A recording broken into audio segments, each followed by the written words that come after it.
ఓరి సాంబా, చెప్పు బాబ్జీనా. ఒక అగ్గిపెట్టెలోకి ఒక ఏనుగును దూర్చడం కష్టం కదా? అవునన్ను, చాలా కష్టం. మరైతే ఇంతకంటే కష్టమైన పని నువ్వు ఒకటి చెప్పరా. ఆ ఏనుగులోకి అగ్గిపెట్టె దూర్చడం అన్నా? కాదురా, గులాబ్ కే జామున్. అదే అగ్గిపెట్టెలోకి 2 ఏనుగుల్ని దూర్చడం. అంతకంటే కష్టమైన పని ఇంకోటి చెప్పు.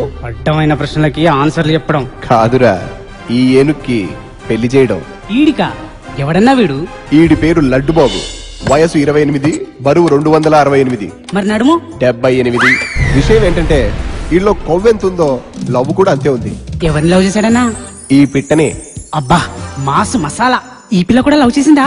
అది తెలియదు గాని ఈడి పిట్ట పైన కన్నేసిన తర్వాత ఇంకో పిట్ట వచ్చి ఈడి పైన రెట్టేసింది. బా ఆపన్నా, నీ కామెడీ కంపు కొడుతుంది. ఇంతకీ ఈ పిట్ట ఎవరు? పిట్ట కాదురా, బట్ట. ఇది బంగారు బుట్ట. ఈ క్లాస్ ఫిగర్ కి మన లడ్డు బాబు అంటే చచ్చేంత అభిమానం. అయితే అభిమానించి అభిమానించి చచ్చిపోయిందా అన్నా? లేదురా సుంఠ, మన లడ్డు బాబులో ఈడి లావు కాకుండా ఇంకో కోణం ఏదో చూసిందిరా ఈ పిట్ట.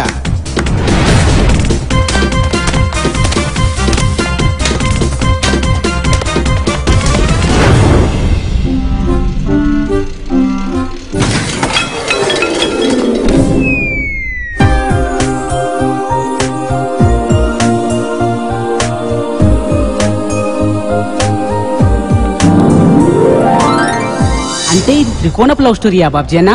త్రికోణమే కాదురా, ఇందులో చాలా కోణాలున్నాయి. అందులో ఈడిదో కోణం. ఎవడన్నా ఇడు? మన పుష్టి లడ్డుబాబు ఫాదర్ ముష్టి కిష్టయ్య. ముష్టి, ఇది ఇంటి పేరా అన్నా? కాదు, ఆడి ఫ్రెండ్స్ ఈడిని ముద్దుగా పిలుచుకునే పేరు. వీడు మాసు క్లాసు కాకుండా లడ్డుబాబు హైట్ కి వెయిట్ కి సరిపడా ఇంకో ఫిగర్ సెట్ చేసాడు. అంటే లడ్డు బాబుకి లైఫ్ లో విలన్ ఈడే అన్నమాట.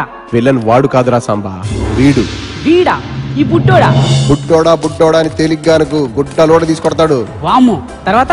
అటు క్లాసు ఇటు మాస్ ఫిగర్ల మధ్యలో మన లడ్డుబాబు బాగా ఇరుక్కుపోయాడు. మరి ఎలా బయటపడ్డాడన్నా?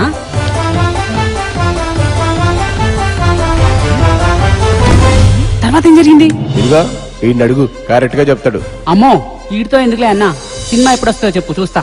అంటే సాంబా, మూర్ఖులకి ఏదైనా ఒకరోజు లేట్ గానే చెప్పాలంటరా. ఎందుకన్నా? అదే రేపు చెప్తా.